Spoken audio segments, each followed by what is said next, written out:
ভাঙি যোৱাটো নৰ্মেল। পাৰিলে কষ্টৰ সৈতে যুদ্ধ কৰি জীয়াই থাকিবলৈ শিকক। কিছুমান কবিতা লিখাৰ আগতেই ভাষা হেৰাই যায় আৰু কিছুমান কথা কোৱাৰ আগতেই সময় শেষ হৈ যায়। জীৱনৰ বাস্তৱতাক এদিন মই সুধিলোঁ, তুমি কিয় ইমান কঠিন? বাস্তৱতাই হাঁহি উত্তৰ দিলে, এই দুনিয়াই সহজ বস্তুৰ মূল্য দিব কোনেও নাজানে। কাম কেতিয়াও সৰু ডাঙৰ নহয়। সেয়েহে ডক্তৰ হওক অথবা দিন হাজিৰা, কাৰণ আমি সকলোৱেই দুমুঠি ভাতৰ কাৰণেই দিনে ৰাতিয়ে কাম কৰোঁ, কষ্ট কৰোঁ। যিটো সময় পাইছে সেই সময়কণ ভাল বনাওক। ভাল সময়ৰ কাৰণে ৰখি থাকিলে গোটেই জীৱনটো কম হৈ যাব। জীৱনত সকলোতকৈ গুৰুত্বপূৰ্ণ বস্তু হৈছে আপোনাৰ বৰ্তমান, যিটো এবাৰ গুচি গ'লে গোটেই সংসাৰ সম্পত্তি দিও কিনিব নোৱাৰে। অহংকাৰ জ্ঞানৰ উল্টা। যিমান বেছি জ্ঞান হ'ব সিমানে কম অহংকাৰ হ'ব। সকলো চিন্তাধাৰাৰ ওপৰত নিৰ্ভৰ কৰে। নহ'লে সমস্যা আপোনাক দুৰ্বল নহয়, আচলতে মজবুতহে কৰে। বেলেগে যিয়ে নকওক সদায় নিজকে শান্ত ৰাখিব লাগে, কাৰণ সূৰ্য কিমান ৰ'দ দিলেও সাগৰটো কেতিয়াও নুশুকায়। যাৰ কাষত আপোনাৰ অভিমানৰ কোনো মূল্য নাই, তেওঁৰ কাষত আপোনাৰ অভিমান প্ৰকাশ কৰাটোৱেই মূৰ্খামি। জীৱনত জোখতকৈ বেছি হট নহ'ব। মনত ৰাখিব, জংঘলত চিধা গছজোপা কিন্তু আগত কটা হয়। সেইদৰে জীৱনত কেতিয়াও কাৰো ওপৰত বেছি নিৰ্ভৰ নকৰিব, কাৰণ আন্ধাৰত নিজৰ ছাঁটোও নাথাকে। সম্পৰ্ক যদি ভাৱনাৰ লগত মিলি যায় তেনেহ'লে সেয়া ভঙা সম্ভৱ নহয়, আৰু সম্পৰ্ক যদি স্বাৰ্থৰ কাৰণে হয় তেনেহ'লে সেয়া ধৰি ৰখা সম্ভৱ নহয়। এজনী ছোৱালীক কেৱল এটা ঘৰ দিয়ক, তাই আপোনাক সংসাৰ বনাই দিব। তাইক আপুনি শুকান চাউল দিয়ক, তাই আপোনাক খোৱাৰ কাৰণে ভাত বনাই দিব।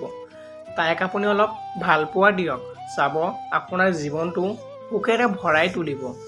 যদি বাস্তৱত আপুনি কিবা এটা কৰিব বিচাৰে তেনেহ'লে কিবা নহয় কিবা এটা ৰাস্তা নিশ্চয় বিচাৰি পাব, আৰু যদি একো কৰিব নিবিচাৰে তেনেহ'লে অজুহাতেও একো কৰিব নোৱাৰিব। সময় আৰু পৰিস্থিতি যিমান দিন আপোনাৰ অনুকূলে থাকিব সিমান দিন আত্মীয় মানুহে স্বজনপ্ৰীতি দেখাব। ল'ৰাজনৰ লগত বোৱাৰী সুখী থাকিলে শাহুৰ কষ্ট হয়, কিন্তু ছোৱালীজনী তাইৰ জোৱাই হৈ সুখী থাকিলে মা সুখী হয়। এইটোৱে আমাৰ সমাজৰ বাস্তৱতা। মানুহে বিচাৰিলেই যদি সকলোবোৰ পাই যায় তেনেহ'লে অপেক্ষাৰ কোনো মূল্য নাথাকিব।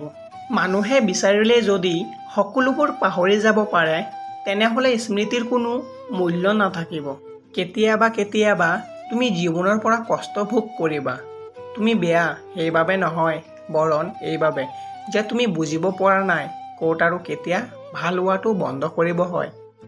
যদিও তুমি সম্পূৰ্ণৰূপে ভাঙি পৰা, সেইটো কেতিয়াও কাকো বুজিব নিদিবা, কাৰণ ভাঙি যোৱা ঘৰৰ মানুহে ইটা পৰ্যন্ত বুটলি লৈ যায়।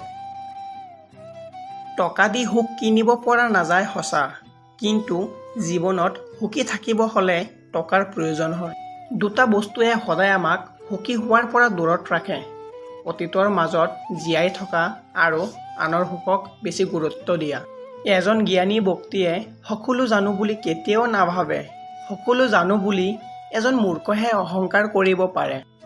বয়স বাঢ়ি অহা মানে ডাঙৰ হোৱা নুবুজায়। পালন কৰি আগবাঢ়ি যাব পৰা হ'ব লাগিব ঘৰখনৰ প্ৰতি থকা দায়িত্ব আৰু কৰ্তব্য। কোনে কি কৰি আছে, কিয় কৰিছে, কেনেকৈ কৰিছে, ক'ত আছে ইত্যাদি কথাবোৰৰ পৰা যিমানেই আঁতৰি থাকিব সিমানেই আপুনি শান্তিত থাকিব পাৰিব। লাগিলে আপুনি যিমানে ভাল কামবোৰ কৰক, কিছুমান মানুহৰ দৃষ্টিত কিন্তু আপুনি সদায় বেয়া হৈ থাকিব। প্ৰয়োজনত নিজকে সলনি কৰিবলৈ ভয় নকৰিব।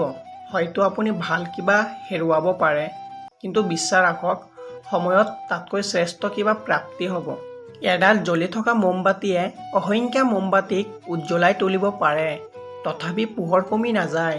সেইদৰে আমি সুখবোৰ আনৰ সৈতে ভগাই ল'লেও সুখবোৰ কেতিয়াও কমি নাযায়। নিজৰ কথা ভাবিলেই যদি মানুহে আপোনাক স্বাৰ্থপৰ বুলি কয় তেন্তে বৰ্তমান সময়ত সামান্য স্বাৰ্থপৰ হওক, মাত্ৰ এটা কথা মনত ৰাখিব যে আপোনাৰ বাবে যাতে কাৰো একো হানি নহয়। আচলতে সুখী হোৱাটো সম্পূৰ্ণ নিজৰ কথা। বিচৰা সকলোবোৰ পোৱাৰ ওপৰত জীৱনৰ সুখবোৰ নিৰ্ভৰ নকৰে, সুখবোৰ নিৰ্ভৰ কৰে আমাৰ মানসিকতাৰ ওপৰতহে। বন্ধু বান্ধৱসকল, ভিডিঅ'টো আজিৰ কাৰণে ইমানেই আছিল। আৰু ভিডিঅ'টো যদি ভাল পাইছে তেনেহ'লে এটা লাইক কৰি দিয়ক। আৰু আপোনালোকৰ যদি কিবা ক'বলগীয়া আছে তেনেহ'লে কমেণ্ট বক্সটো খালী হৈ আছে, কমেণ্ট বক্সত ক'ব পাৰে। আৰু চেনেলটো যদি নতুনকৈ আহিছে তেনেহ'লে চেনেলটো ছাবস্ক্ৰাইব কৰি দিয়ক আৰু লগতে বেল আইকনটো অন কৰি দিয়ক। ধন্যবাদ।